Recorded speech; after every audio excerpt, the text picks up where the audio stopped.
The Great Gatsby by F. Scott Fitzgerald.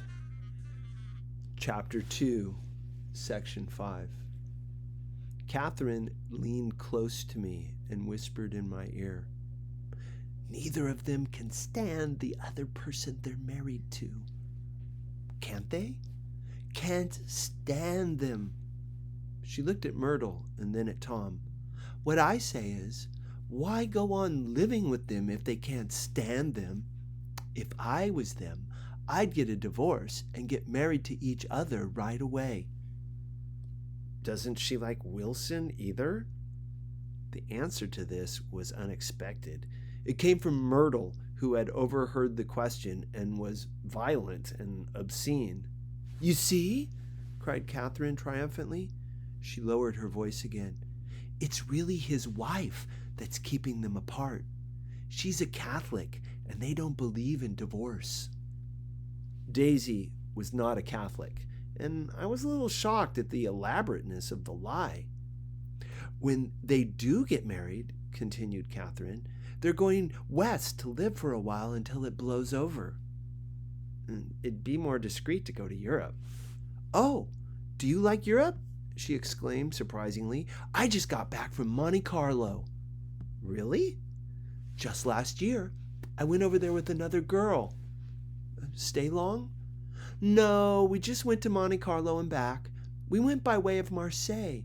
We had over $1,200 when we started, but we got gypped out of it all in 2 days in the private rooms. We had an awful time getting back. I can tell you. God, how I hated that town." The late afternoon sky bloomed in the window for a moment like the blue honey of the Mediterranean. Then the shrill voice of Mrs. McKee called me back into the room. "I almost made a mistake, too," she declared vigorously. "I almost married a little kike who'd been after me for years. I knew he was below me.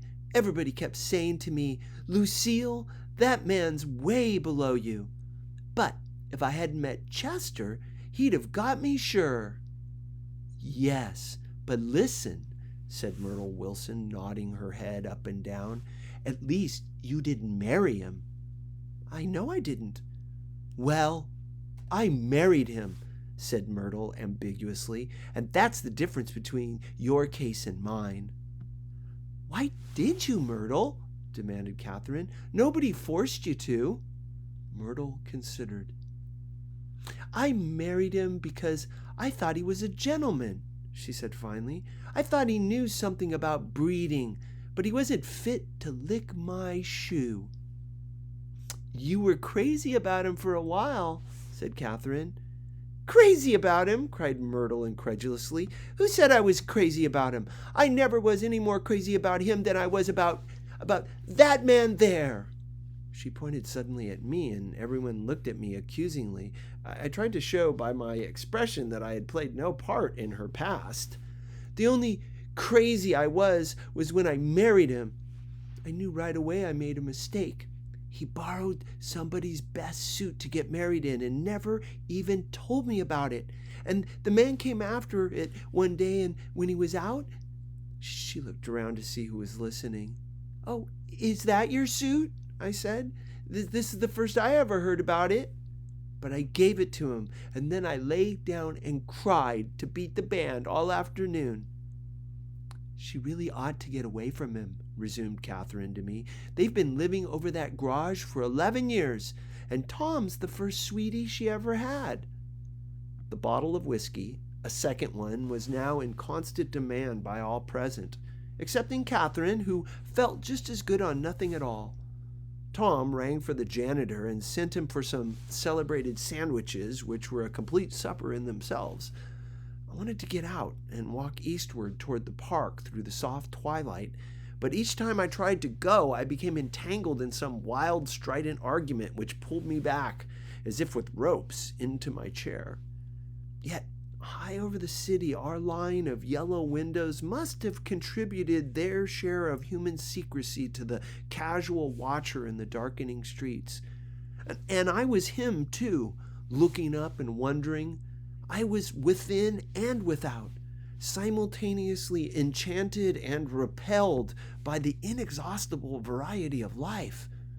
Myrtle pulled her chair close to mine, and suddenly her warm breath poured over me the story of her first meeting with Tom. It was on the two little seats facing each other that are always the last ones left on the train. I was going up to New York to see my sister and spend the night.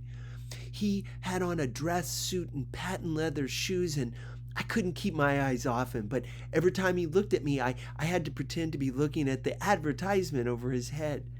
When we came into the station, he was next to me and his white shirt front pressed against my arm, and so I told him I'd have to call a policeman, but he knew I lied.